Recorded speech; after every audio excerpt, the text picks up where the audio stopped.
Am I the idiot for telling my best friend his GF is disgusting? I, female 22, have been friends with Danny, male 22, since high school, and he recently moved in with his current GF Lucy, 22F. They had a housewarming party on Friday and Lucy spent most of the night dancing with her own friends who are very like her, excitable extroverted E.G.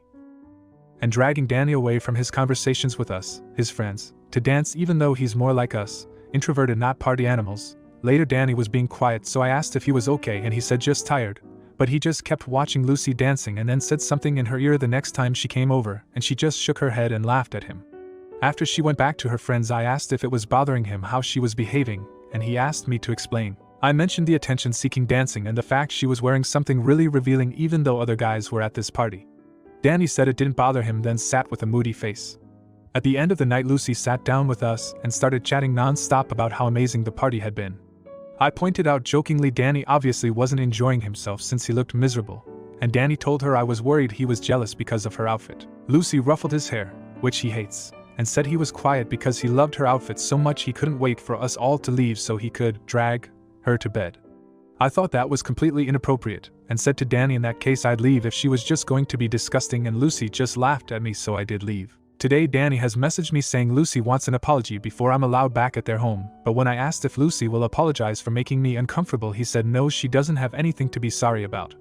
I was genuinely only worried about my friend but admit I could have just left without calling her disgusting, so am I the idiot? ETA to clarify, I didn't say the comment about her clothes directly to Lucy. I asked Danny once then never mentioned it again. I asked him because I know in the past he's said anything overly sexual makes him uncomfortable.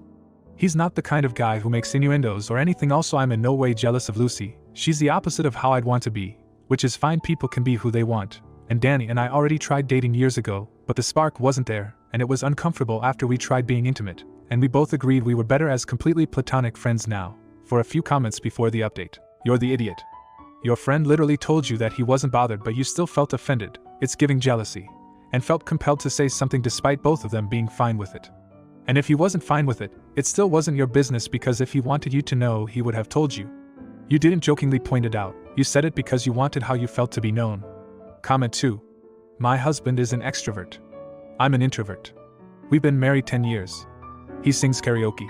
I just sit at the bar with my crochet. He chats with everyone. I don't. She was just dancing and having fun. And you slut-shamed her with that outfit comment. You didn't ask if he was uncomfortable being dragged onto the dance floor. You made it all about Lucy and her behavior. You're an idiot. BTW, he was uncomfortable because of you. You shamed his GF for nothing. Now for the update. Okay, I completely accept I was an idiot. I don't know if anyone wants an update since I seem to be Reddit's villain of the week. Before I continue with the update, I'd just like to clarify, someone DM'd me saying Danny posted an update that Lucy cheated on him. I don't know if Danny even has a Reddit, and while I haven't been able to find the post myself, I can confirm that's not true. Someone is lying to cause further issues. Anyway, I texted Danny and asked if I could sit down with him and Lucy to talk. They agreed and we met for coffee. I emphatically apologized to Lucy and then to Danny. We spoke in detail about how in the past Danny has been similar to me in his attitude towards sex/PDA etc. Not just our awkward high school fling, but every relationship he's had since, and how he used to be insecure when his ex-girlfriends did anything that made him jealous. Over the years I've become really protective of him because he got hurt a lot. Danny explained that Lucy has brought him out of his shell and he's much more outgoing now, the opposite of how our friend group has just kind of always been. But his social battery does die a lot quicker than hers, which she is understanding of. I haven't seen much of Danny since he and Lucy began dating in March last year. Not because of Lucy, but we've all been busy with college and jobs. We still text all the time, and he's the same as always in that regard. So their party was my first look at the new Danny, and I think I obviously didn't cope well with the change since I hadn't been around to see it happen gradually, so to me it seemed sudden. I worried Danny was unhappy because not long ago he would have been miserable and jealous at a party like that, and in that kind of relationship. I think throughout the night I convinced myself Lucy was hurting him and wound myself up in self-righteousness, so by the end of the night when Lucy made her comment I thought she was just trying to antagonize me and I wrongly snapped. To cut a long story short, me and Danny are fine. Danny and Lucy are fine. Me and Lucy are going to hang out to get to know each other better. She does seem really nice and I feel horrible for ending her party on such a bad note. Comment 1. You did well to meet with them.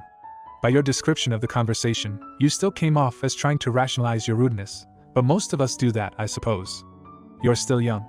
And you're in love with Danny. Things will be strained until you can see that. Then they'll be painful. Comment 2, not the idiot.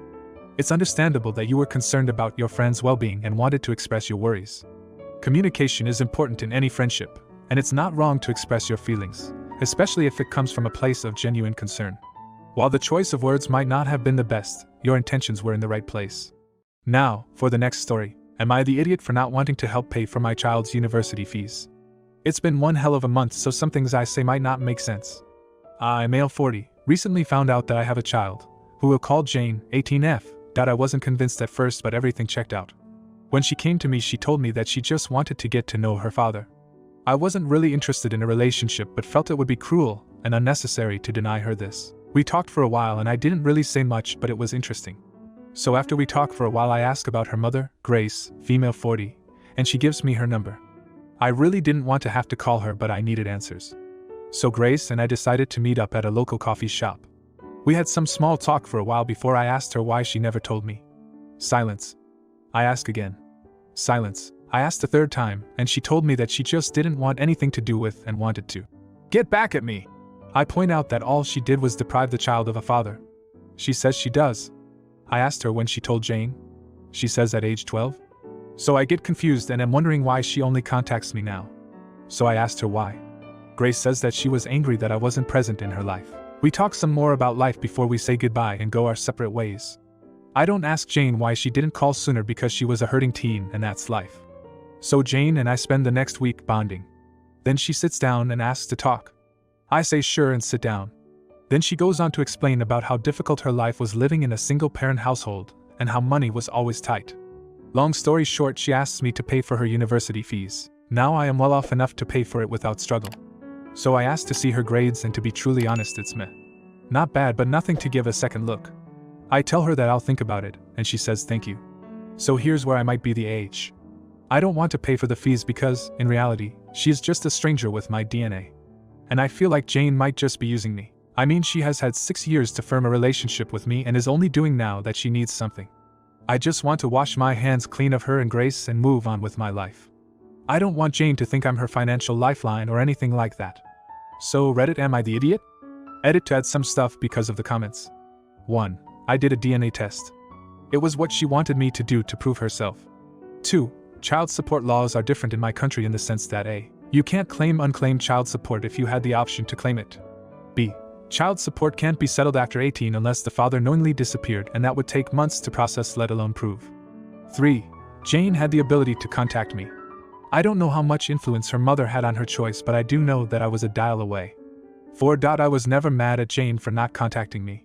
I knew that she was a hurting teen who doesn't know her father and could be scared to do so. I was confused at the moment. Now for a few comments before the update. No idiots here.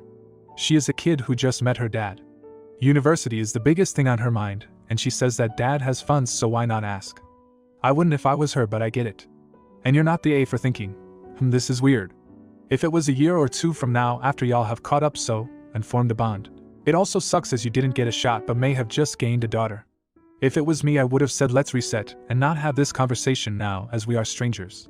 Let's become familiar and we can talk way down the road on this topic. Comment 2, not the idiot. And you are totally right, this is not about a relationship with you, but with your money. Now for the update. So over the past few days I've been taking a bit of time to myself to think about the situation. I realized that I would lose nothing by helping Jane, and it would be more of an investment than anything. I also realized that I got too stuck on the principle of the matter and whether or not Jane's intentions were purely for the relationship, when in reality I wasn't really a person who was yearning for that relationship, something that a lot of people in the comments noticed. 2 days later I called Jane and asked to meet at noon. She said yes. When we meet I put it to her straight. I told her I would pay for only if her grades would improve. I don't expect her to be top of the class, but they should be on an upwards trajectory. The next thing I told her was that she has the choice to have a relationship or not. I told her that I was helping her so that she would have the best chance to succeed in life, and so that she would not blame me if she ever failed in life. It ultimately doesn't change much in my life if I do or don't have the relationship. She didn't say if she did or didn't want to have a relationship. So I feel quite satisfied and happy with the outcome of the situation. I think it's a win-win situation for both sides. Thank you for the advice. Comment 1. It annoys me that you have been a parent for like 5 minutes and are already obsessed with grades. Plenty of people get into university on A, B and some C's, graduate with a lower or upper second and go on to have great careers, And guess what, they aren't miserable all through school and uni trying to force their grades up under threat of financial retaliation from their parents. Comment 2. That's great you have decided to help Jane. Because I honestly thought. You're the idiot. Jane didn't ask to be born, and Grace didn't make her by herself. Even if Grace didn't tell you, she still didn't make her by herself.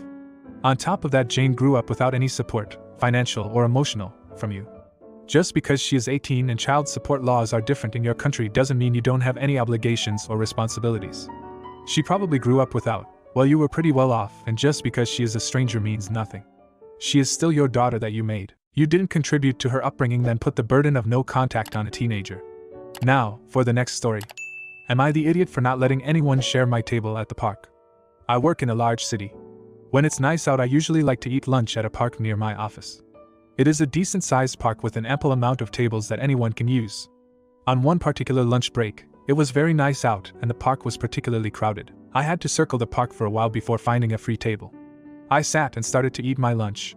My lunch spread and my handbag took up the majority of the table. A few minutes went by and a woman approached me, asking if she could sit. I said she could take a chair. It turned out I'd misunderstood her, and she wanted to share the table. I was taken aback, since of all the lunch breaks I spent sitting by myself in this park, this was the first time I'd ever been asked to share a table. The table, like the majority of tables around the park, was small, only around 2 feet across. One would see 2 to 3 friends/coworkers share tables, but there wasn't much personal space, and I really didn't want to share with a stranger. I apologized and said I really preferred to eat alone. She looked dejected and left. Only a few minutes later, a man approached me, asking to share the table. I said sorry, I wanted to eat alone. He proceeded to put his belongings down anyway, saying that his asking was only a courtesy and he couldn't believe I actually said no. I was pissed and I told him that he could do what I did in Circle Park till a table opened up. He called me a B***ch and went off on me saying he just needed the table for a minute to fix his belongings. I went silent, wanting this interaction to end. He ended up apologizing to me, and I said sorry as well, just to get him to leave me alone. Am I the idiot for not wanting to share my table with strangers? I'd always share a table at a cafe with only a few tables, or if the tables were large, but in this situation I think I'm entitled to my personal space. This park has approximately 100 tables, one was bound to free up for them. If not, there are more tables a few blocks over. There's no updates, so here's the comments. Not the idiot. There's seating etiquette in public spaces that seems to be common enough. Benches you share. Tables, regardless of size, are basically first come, first take. Certainly there's nothing wrong with asking someone to share, but there's nothing wrong with them saying no. Comment 2. You're the idiot. Public park means anyone can sit next to you, opposite you. If you want to be alone, find a chair or sit on the grass.